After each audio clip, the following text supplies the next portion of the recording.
ఈ రోజున మంచి ఉద్యోగం కోసం చాలామంది ప్రయత్నం చేస్తున్న రోజుల్లో ఉన్న ఉద్యోగం వదిలిపెట్టి యేసుప్రభు సేవ అంటున్నావు, ఎవరిని జీతం ఇస్తారు, ఎవరు నిన్ను పోషిస్తారు, ఎవరు నిన్ను నడిపిస్తారు అని చాలామంది సవాల్ చేశారు. దేవుని చిత్తం చేయడంలో ఆ రోజుల్లో ఎంత కష్టం అనిపించింది అంటే, తండ్రి గారి వెనకాల 4 చెల్లెళ్ళు, 2 తమ్ముళ్ళు, 2 తల్లిదండ్రులు, 8 మంది ఆ రోజున ఆయన శాలరీ మీద ఆధారపడిన వారు. ఒక్కరు కాదు, అఫ్కోర్స్ తండ్రి గారు అప్పుడు బ్యాచులర్గా ఉన్నారు, కానీ ఆ శాలరీ ఏదైతే నెలకు వచ్చేసరికి ఆ శాలరీ కుటుంబం అంతా పోషణ కోసం వినియోగించారు. అంతకుముందు చాలా కొన్ని సంవత్సరాల పాటు ఆ శాలరీ అంత వ్యర్థంగా ఖర్చు పెట్టేసేవారు. అప్పుడే ప్రభువుని అంగీకరించి కొంచెం ఏదో ఇంటికి వస్తుంది శాలరీ అనే టైంలో దేవుని సేవకు పిలిచినప్పుడు దాన్ని వదిలిపెట్టడం అంటే చిన్న విషయం కాదు, సవాలుతో కూడిన విషయం.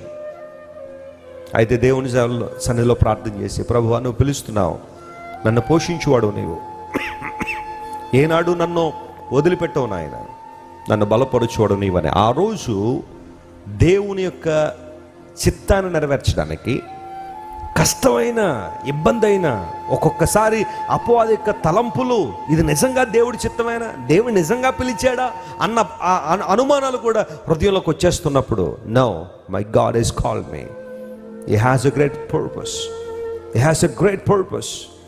దేవుడు నా జీవితంలో గొప్ప ప్రణాళిక కలిగి ఉన్నారని నమ్మి విశ్వసించి ఆ రోజున ఉద్యోగాన్ని వదిలిపెట్టి దేవుని సేవకు వచ్చి ఒకే ఒక సూట్ కేస్, 2 చేతుల బట్టలు, బైబిల్,